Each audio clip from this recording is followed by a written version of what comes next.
What's good, YouTube? It's your boy Cass here, and we are here with Valente and Dakota. And guys, we are here to launch our new series on the channel, our retro pay-per-view reviews.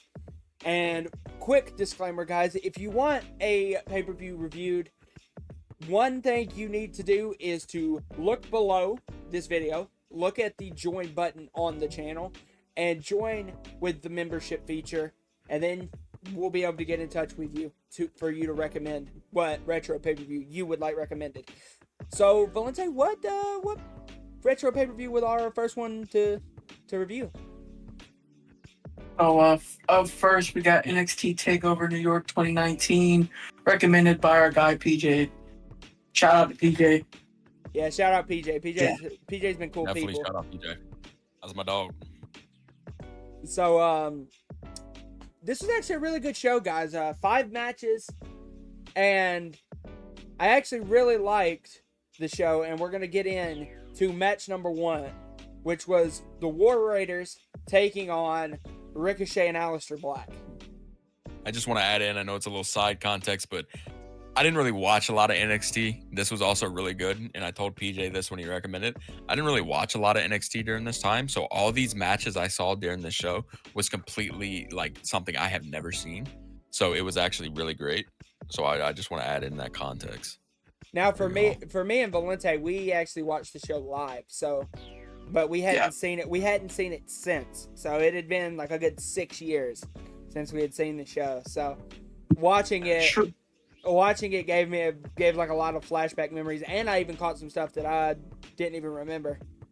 So, but War Raiders and Aleister Black and Ricochet, guys, what was y'all's thoughts on that? I'll go first if you want me to, Valente. I thought it was a great tag match. I loved the War Raiders entrance. I thought they did good. I love Ricochet's entrance. It's a classic. We all love Ricochet's entrance.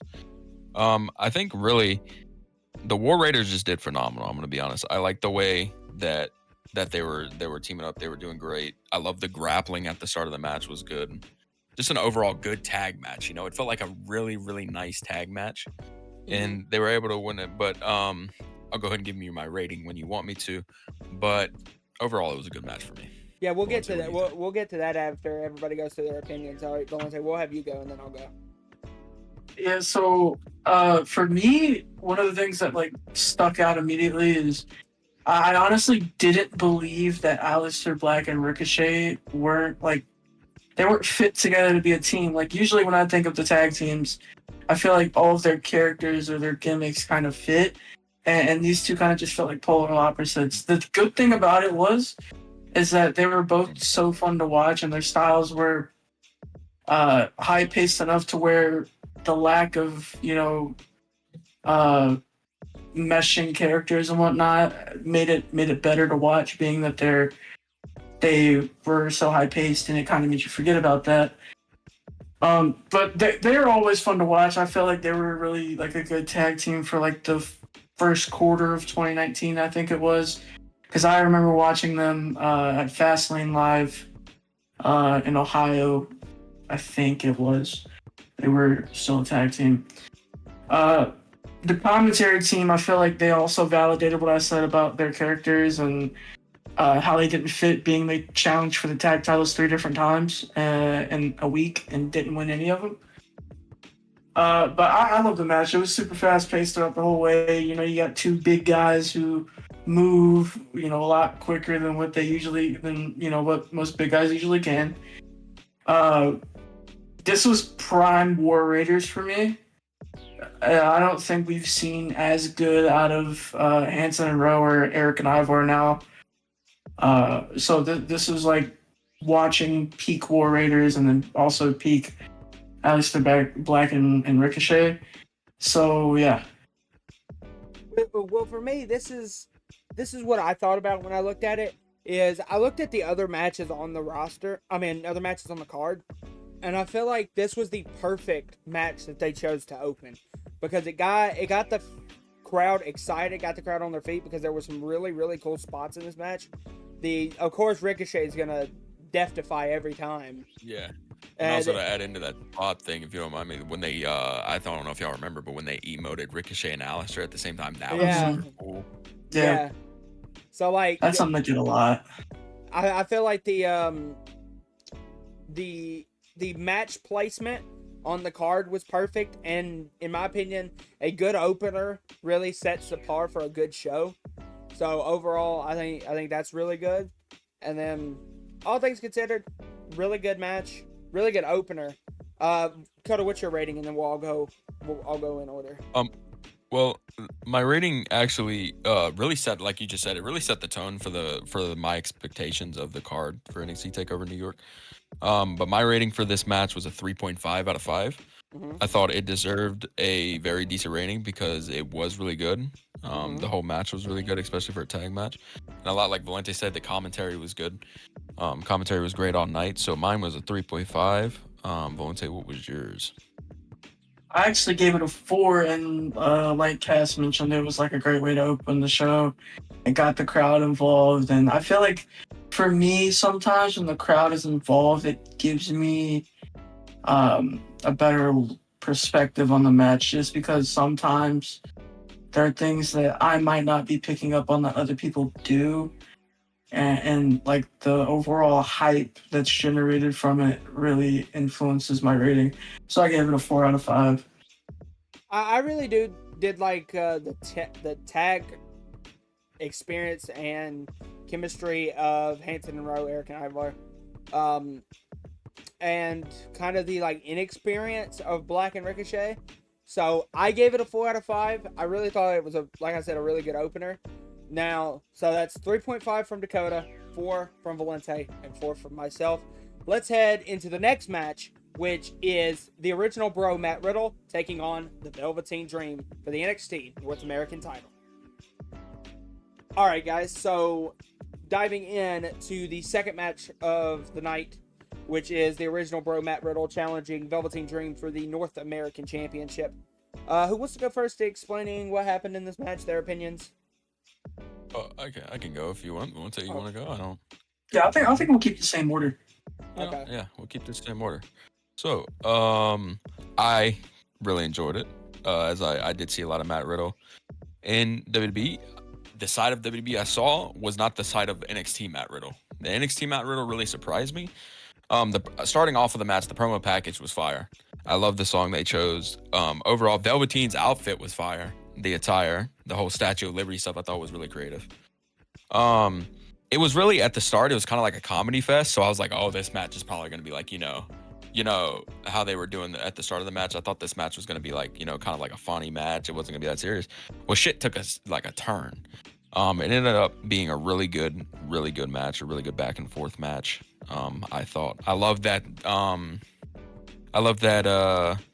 Matt Riddle kind of turns into Hulk Hogan during the match. If y'all remember. Velveteen? Velveteen, not Riddle, but he gets pumped up and turns into Hulk Hogan, which was really good. It did start bad for me in my opinion, but then it made a really good comeback.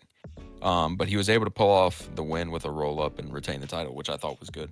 And he also, I thought it was really cool how he countered the Burmission into the roll up. That was kind of sick.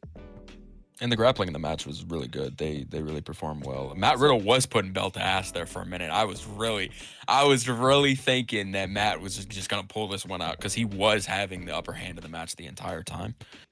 But overall, I thought the match was great. It really made a comeback in the second half of the match.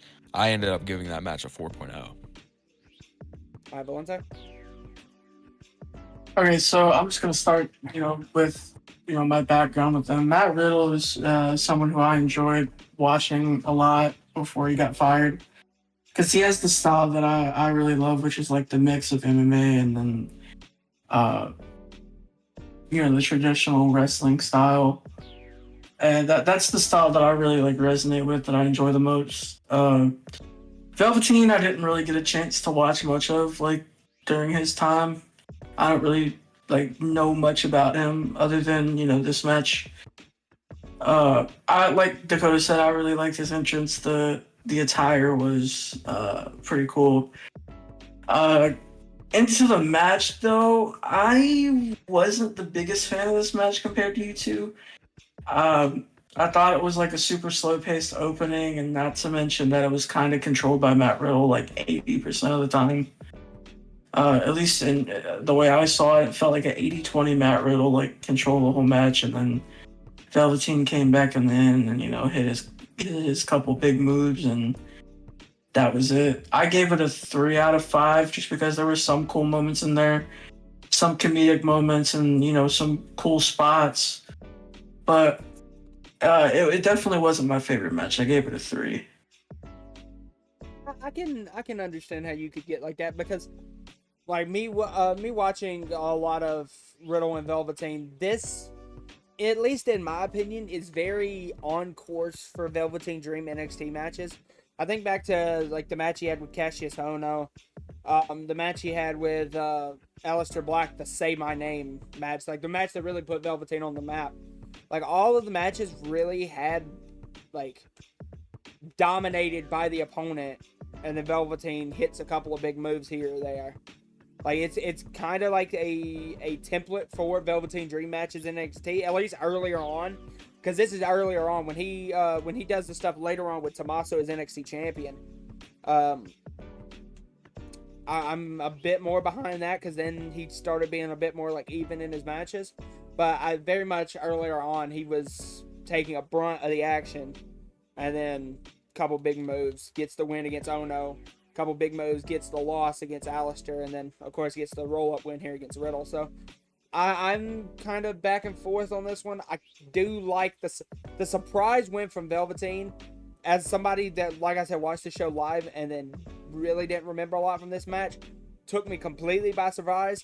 And to be honest, I wasn't the biggest fan of Matt Riddle in WWE or NXT, but was kind of a big fan back in the day of Velveteen. So I'm gonna give this a 4 out of 5. This really hit the nostalgia bone for me. Like that. All right. Next, guys. Actually, we're gonna go. Next, guys, we have Walter taking on the NXT UK champion Pete Dunne. So let's get into that. So go ahead, Coda. All right. Well, this match was. I'm just gonna go ahead and start off saying this was a match that, at first, I didn't really think I'd enjoy, but then it was such a good match. I mean, it's Gunther / Walter here we're talking about, and it's Pete Dunne at his peak. When it came to the promo package, I really liked the promo package. I thought they did a good job with that. I liked the hype leading up to it. Both of their entrances were all right, but my biggest factor at the start of the match they started off great grappling right off the start. I thought the chain wrestling was really good. Well, I liked Walter's display of brutality throughout the match. Okay. And that boot, man. Oh, That God. boot take your head off. That boot take your head off. That boot, he was beating them senseless. I mean, that boot will take your head off. I thought that Pete Dunne on the other hand had a really good high flying technical, the enziguri he hit on him, and I thought that was really good. I love the suplex from Walter from the top of the rope. That was really good. The joint manipulation, Yeah. from Pete Dunne is something that he's really known for in a lot of his matches. That was very much on display here. I actually might even say they might have went to the well on that a little too many times. And I think so too. And also, it was a mismatch of styles because you got this big guy in Gunther / Walter, and then you got this smaller guy, Pete Dunne. Pete Dunne's using more of the high flying moves, while Walter's just a display of strength. But what really surprised me out the match, and I think I said this at the start of the match, was how I didn't think, he was as athletic as he is now in WWE because he looked a little bit different. But I was very stunned, for sure. After a couple of minutes of the match, when he hit that drop kick on Pete Dunne, you made me realize that, Cass, of how good he was for his size, even though he was as big as he was. I thought overall the match was really good. What really made it stand out was the crowd pop. I love a good crowd pop. I think it was when they're back in this match. Yeah, I think it was during when they were going back and forth with punches. And and they were just hammering each other out. The crowd really popped there. I thought that was good. And I think overall, it was a good match. And of course, Walter won it and became the new champion. But overall, this match was a really good experience for me. I thought it definitely takes me back to the beginning of Gunther's career and how it has shaped him so far leading up into WWE. But so I gave that match a 4.5. I thought it was absolutely phenomenal. Definitely set more of a better tone for the rest of the night for me. Valentine? So, quickly going into things, I thought the match had like a very slow start to it, but immediately after that it picked up and it held that pace through the entire match. I thought it was super entertaining. I feel like there was no shortage of entertaining moments.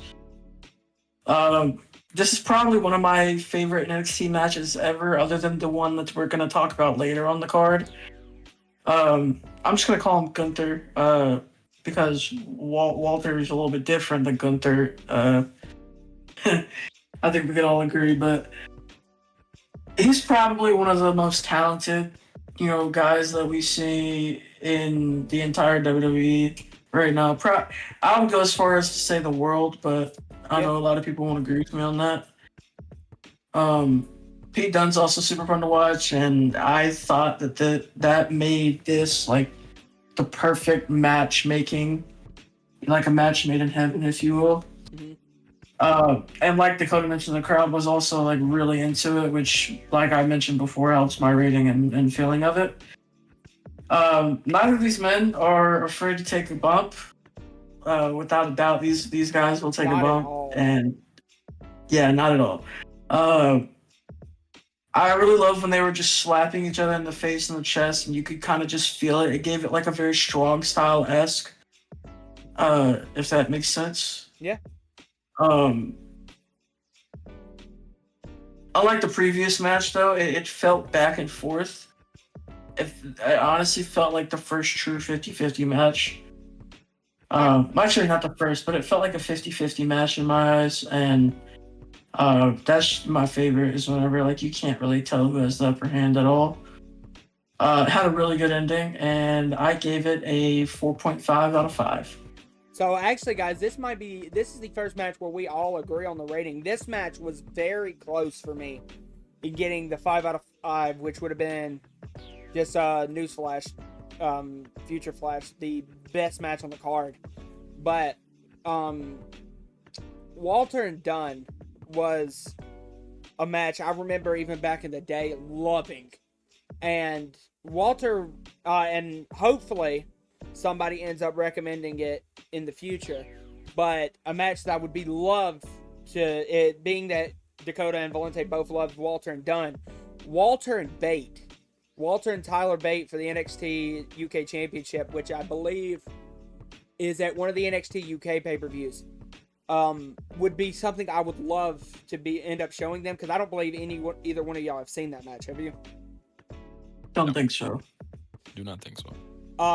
Match won match of the year. The match won like a bunch of awards and all that stuff. Walter and Bate is a great match, but this match, without any doubt, like fantastic. Really set the bar. And also, one thing that doesn't really get talked about a lot is the prestige of the NXT UK Championship, because Pete Dunne held it for 700 days, and if I'm not wrong, Walter wins it and holds it for like 600, 700, 800, and I believe Walter ends up losing it to Dragunov, and then that's the last champion. So there was 3 champions, and the title was around for like 4 years. So not a bad title history, if you ask me. Overall, really good match. Would love to see more from Walter on this retro pay-per-view series, because before his pre-WWE stuff is in my opinion, some of his best work. He has done really good work in WWE. The triple threat match with him and McIntyre and Sheamus is really, really good. But to me personally, Walter does his best work against smaller guys. I really do believe that. Yeah, I agree with that too, to a T, because I feel like you can really feel the impact of his like chest slaps, them being smaller. You definitely could. Yeah. All right, so Cody, you want to go ahead and dive into the women's fatal four way? Yeah. Well, this match was definitely a good match for me to see because I didn't really. This is gonna sound probably bad, but I didn't really like WWE Shayna Baszler. But this match gave me a better perspective of her before she came to WWE for sure. I love Bianca. Bianca is one of my favorite women's superstar wrestlers as of right now on the roster. And then Kairi Sane's really good, and Io Shirai. She is good. Overall, I thought the promo package was good. I loved Io's attire. That attire was amazing. I loved the entrance. I loved Bianca's attire. It was a great start to the match. It was definitely hectic because at the start of the match, they just all went for each other, which you expect in a fatal four way for sure. But I thought the double power bomb or the double power bomb from the top rope, if y'all remember, I thought that was good. I love that spot. That was definitely a good spot for the match. Where Io and Kyrie power bombed Bianca and Shayna off the top. I thought that was good. Overall, I thought Shayna really can. It was more of like a Bianca goes after or Shayna goes after Bianca match. I thought they definitely had a lot of beef going up to that match. I thought Bianca did a good job. I thought overall it was a good match to continue on the card, but it was more of a match that I thought Shayna would win and retain, which she did with a good submission. So overall, I gave that match a 3.0. I don't have too much to say on it. I thought it was overall a decent match to continue on the card that's already been so great so far. But overall, I thought the match was good. That's a 3.0 for me, at least. Okay, V.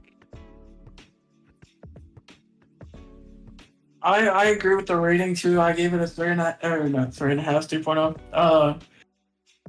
I said that the match definitely had like no shortage of entertainment. It was super fast paced, and that's kind of what you expect out of Fatal Four Ways, right? Yeah. I believe every single person in this match is super talented. I know Dakota said he didn't really like Shayna Baszler in WWE, but again, that's like the style that I really resonate with is the Shayna Baszler, Matt Riddle, the MMA style. Also, with what I believe Coda's saying is much more of like the booking of Shayna Baszler.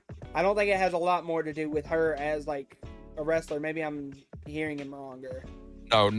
Shayna's a great wrestler. I never. Yeah, no. Shayna's definitely a great wrestler. It's I the love her booking style of too. Shayna Baszler. It was the booking for me. That I thought they did her. I thought they booked her really under, a lot.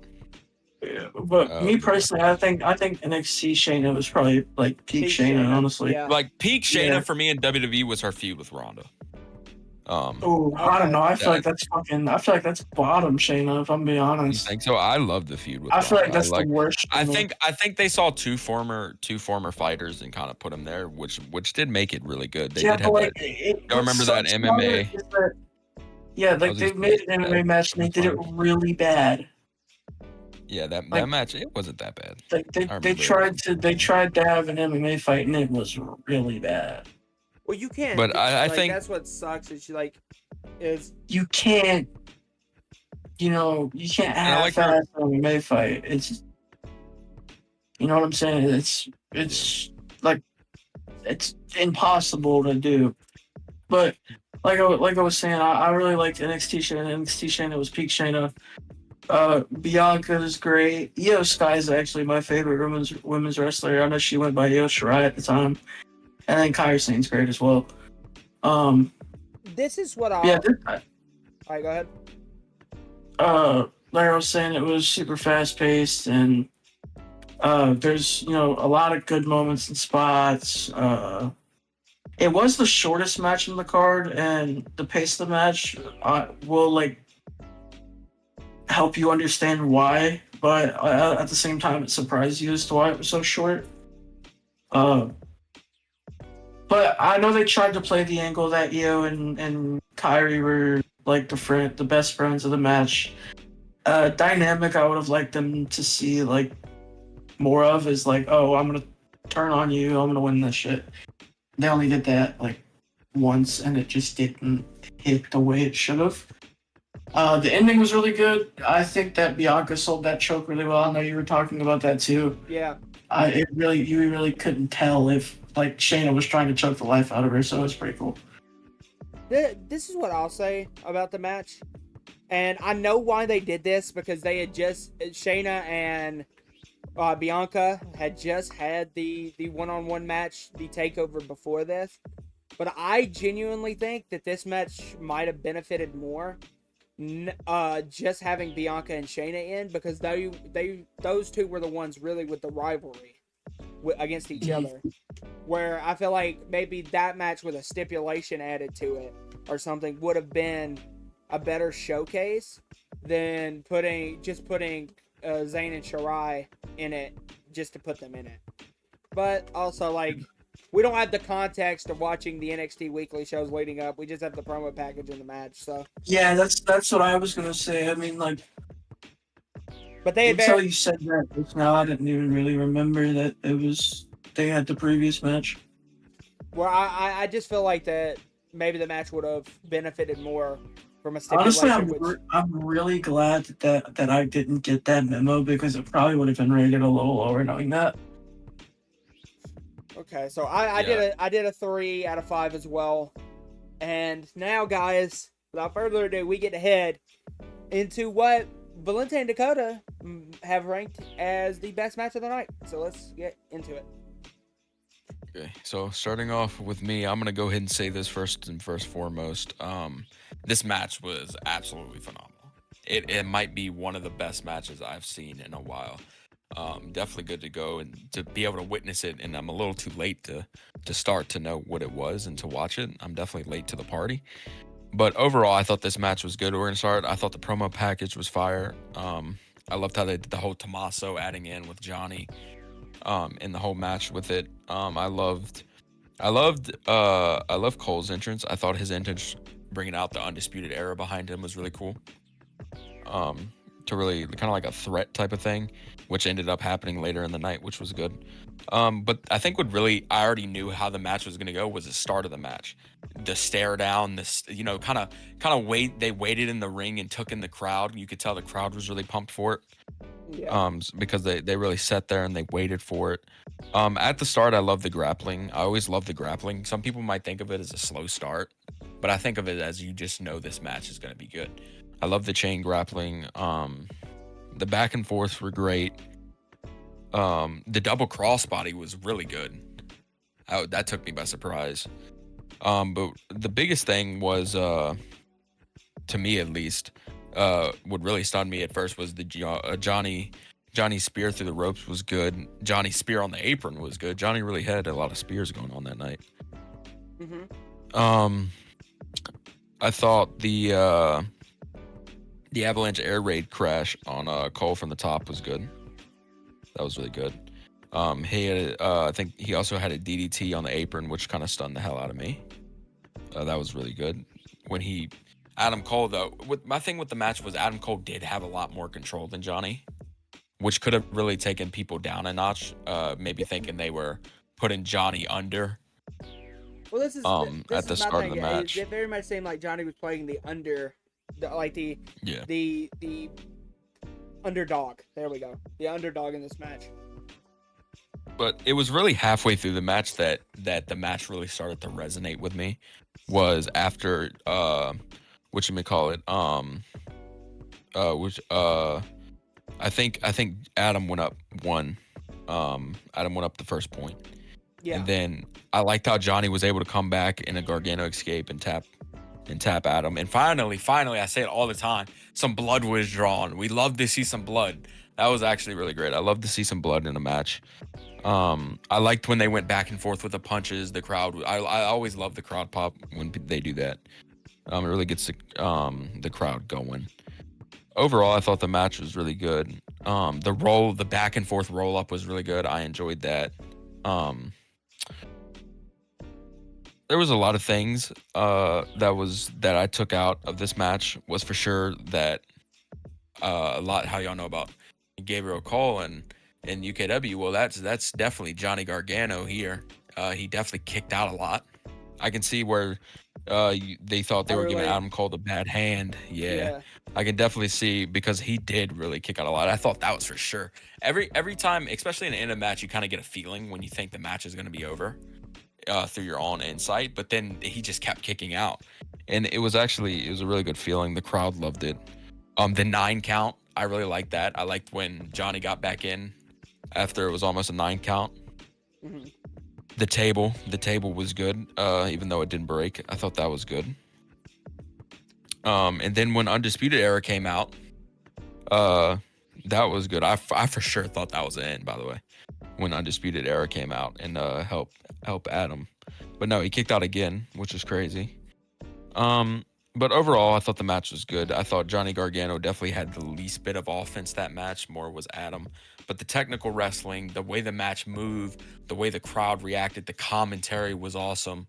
I think one of the time commentary said, "Is this Valentine's?" Because Johnny Gargano definitely has a big heart or something like that. Was a really good call. Yeah, it was a really good call, I thought. But overall, this match was good. But Johnny Gargano ended up winning with a Gargano escape. Adam just could not take it anymore. And really showed the fight of Johnny Gargano and the whole style of the match and how they wrestled. I gave that match a 5.0 because I thought it was one of the best matches I've seen, especially from that era and just from in a while.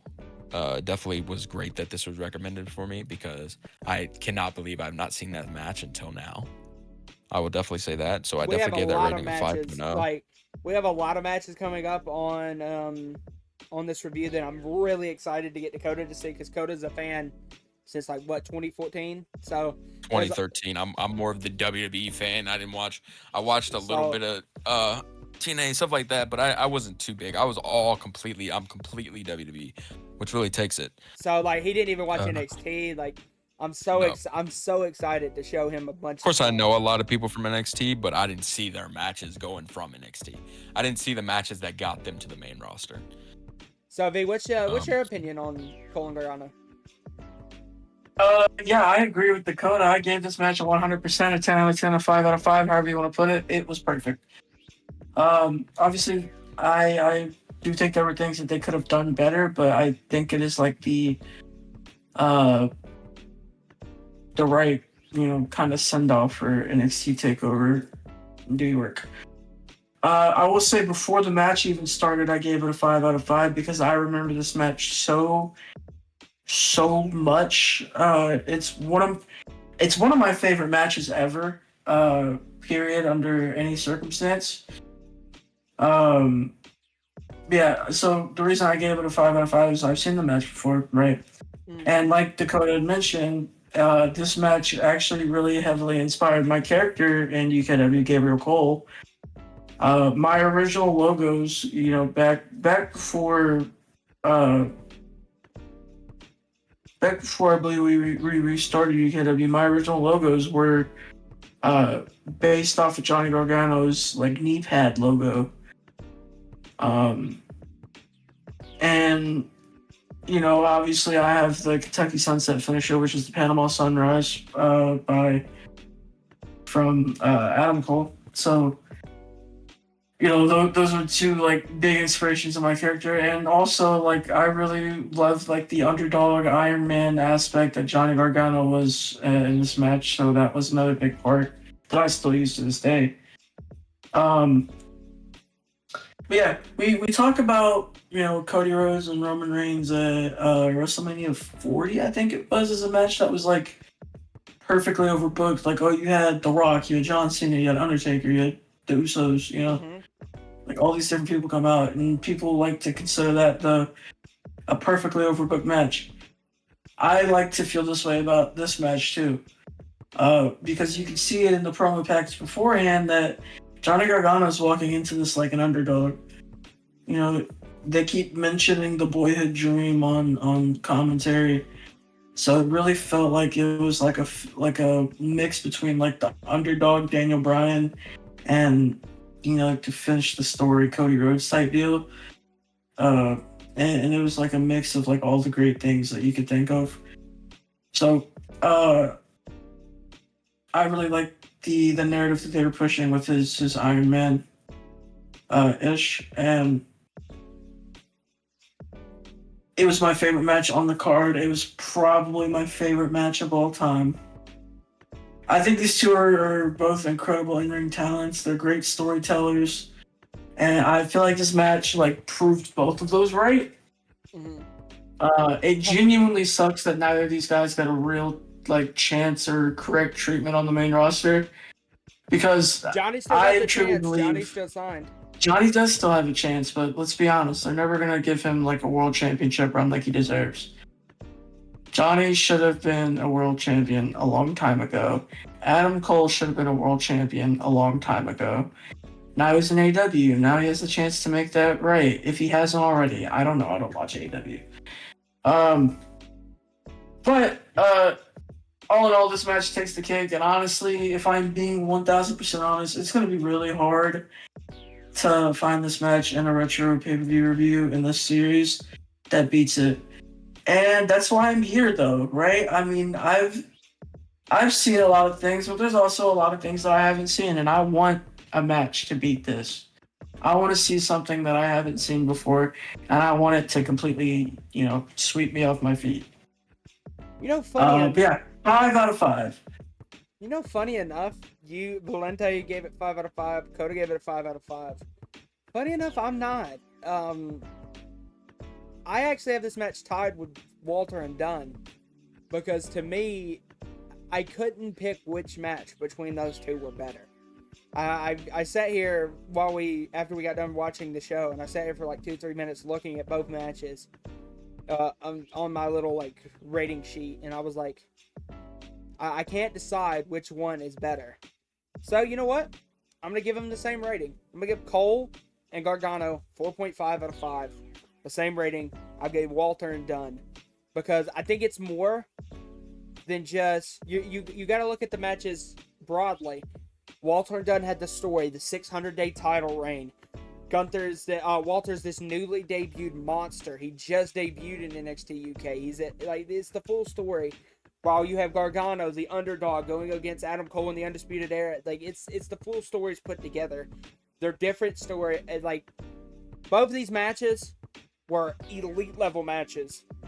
And like you said, Valente, there are, like, I've seen a lot of stuff, but there's also stuff I haven't seen that I would be excited to see. And that's what this series is about. So, guys, overall, Valente, I think you have the calculations for our overall show rating. I've calculated all of our shows. I'm gonna get my final thoughts real quick too. I said overall the show was super fun all around. Even though I gave some matches a 3, there was no boring moments, right? I think everyone did their thing in their own ways. My final show rating was a 3.9 out of 5. Due to the averages of everything, I'm not gonna get into the math. Dakota's final show average was 4, and Cass's was also 4, and that rounds to a final rating of 3.96 out of 5. So 3.96 out of 5. So guys, what we're going to do is on the screen now, you will see our retro pay-per-view leaderboard, and you will see 1 NXT Takeover New York 3.96.